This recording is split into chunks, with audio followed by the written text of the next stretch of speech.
Dalam Bapa dan Putra dan Kudus. Amin. Allah yang penuh kasih, sekali lagi kami bersyukur bahwa para misionaris datang kepada kami, supaya kami mengimani Yesus, percaya pada Yesus, dan mendapatkan kehidupan kekal. Kami bahagia bersama Yesus. Semoga kami semakin mengenal Yesus sebagai satu-satunya yang dapat membawa kami kepada keselamatan, keabadian, dan kepada Bapa Allah di surga. Terpujilah namamu kini dan sepanjang segala masa. Amin. Saudara, tugas perutusan adalah tugas kita semua. Ketika Paulus dan Barnabas ditolak, maka dia berkata bahwa karena penolakan orang Yahudi itulah kami berpaling ke bangsa lain, menjadi terang bangsa-bangsa, Lumen Gentium. Dan tugas ini adalah tugas pewartaan ke seluruh dunia, ke ujung bumi dikatakan, untuk keselamatan, untuk menjadi terang dan keselamatan bagi dunia. Ya, dan itulah yang menjadi tugas kita semua. Dan mengapa kita harus membagikan menjadi terang bangsa-bangsa bagi dunia dan keselamatan bagi semua orang sampai ke ujung bumi? Karena kita tahu, saudara, untuk sampai selamat itu, untuk sampai bahagia itu, kita hanya lewat Yesus. Yesuslah kabar gembira yang membawa saya kepada Bapa, yang membawa saya kepada Allah yang tak kelihatan dan tak mungkin kelihatan dan tak bisa dinyatakan kepada semua orang. Maka Tuhan berbicara lewat berbagai macam nabi, lewat Musa, ketika Musa dan mengalami Tuhan tuh, Musa pun hanya melihat punggungnya Tuhan. Kalau manusia melihat Tuhan, habislah manusia, matilah dia. Allah menyatakan diri dalam burning bush, ya, semak-semak yang menyala tapi tidak terbakar. Dan di situ Tuhan menyatakan kepada Musa untuk membebaskan bangsa Israel yang di dalam penjajahan. Jadi saudaraku terkasih dalam Kristus, kita rindu untuk bertemu dengan Tuhan, tapi kita tidak bisa bertemu dengan Tuhan langsung. Maka Tuhan menyatakan diri kepada kita lewat nabi, imam-imam, dan orang-orang kudus tertentu untuk menyatakan apa yang menjadi kehendaknya. Dan Allah menyatakan diri kepada kita lewat putranya Yesus yang menjadi manusia, tidak menjadi Allah. Ya, menjadi manusia supaya manusia bisa berkomunikasi, berdialog. Maka Yesus adalah sakramen Allah, cermin Allah. Segala kuasa diberikan kepada Yesus. Maka Yesus mengatakan, kalau kamu mengenal aku, kamu mengenal Bapa.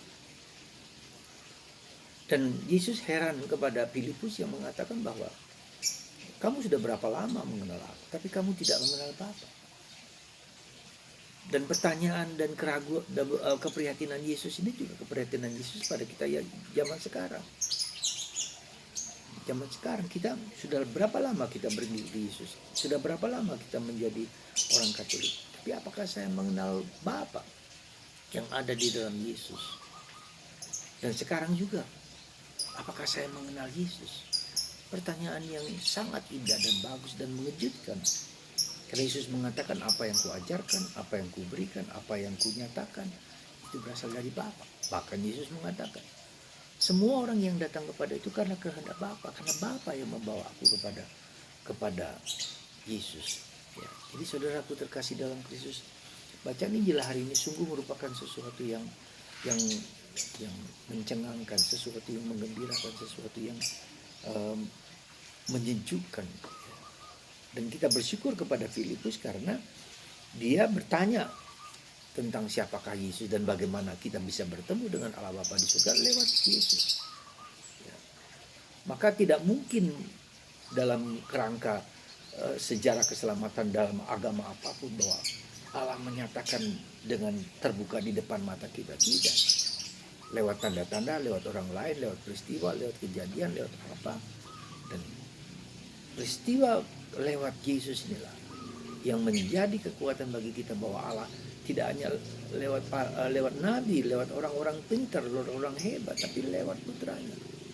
Dan ini merupakan suatu anugerah yang paling besar yang Tuhan berikan kepada kita. kita bisa sampai kepada Bapa hanya lewat Yesus. Maka jangan pernah meninggalkan Yesus. Jangan pernah kita menjauh dari Yesus, membelakangi Yesus. Dan yang penting juga bukan hanya jangan pernah, tapi kita mengenal sungguh-sungguh Yesus itu sampai kita mengenal Bapa. Jujur saya mengatakan pertanyaan ini sangat mengusik saya sampai sekarang ini juga. Bagaimana saya bisa mengenal Bapa lewat Yesus? Itu berarti saya belum mengenal Yesus kalau saya belum mengenal Bapa. Semoga Anda dan saya dan kita semua mohon rahmat supaya kita mengenal Yesus dengan baik dan kita mengenal Bapa. Maka dalam konteks inilah maka Tritunggal Maha Kudus harus menjadi konteks iman kita. Ketika kita mengenal Yesus, kita juga mengenal Roh Kudus dan kita juga mengenal Bapa. Maka ketika kita tidak memperhatikan Roh Kudus dan tidak memperhatikan Bapa, itu berarti pengenalan kita akan Yesus masih sangat berkurang, masih di kepala. Masih di kepala. Dan Yesus mengatakan, kalau kamu meminta sesuatu dalam namaku, engkau melakukan pekerjaan-pekerjaanku dan melakukan pekerjaan-pekerjaan Bapa, bahkan lebih besar daripada pekerjaan-pekerjaanku. Melakukan pekerjaan-pekerjaan yang lebih besar dari pekerjaan-pekerjaan Yesus. Luar biasa. Mungkinkah itu? Bisa mungkin. Banyak sekali peristiwa-peristiwa di dunia ini yang dilakukan oleh banyak orang tapi kita sendiri tak pernah mengatakan bahwa pekerjaan kita lebih besar daripada pekerjaan Yesus. Hampir sulit kita mengatakan itu. Hampir sulit karena yang melakukan bukan aku. Jadi aku sendiri harus hilang. Ya, orang si Haridarson mengatakan kita nil, kita nihil, kita nothing, kita no man, kita no way, nothing. Jadi kita tidak ada apa-apanya. Sebesar apapun pekerjaan kita tetap tidak apa-apanya kalau dianggap mau besar. Ya. Maka mari saudaraku, kita mohon rahmat sekali lagi supaya kita mengenal Bapa lewat Yesus dan kita sungguh-sungguh mencari dan menemukan dan mengalami, bukannya tahu tetapi mengalami Yesus yang hidup.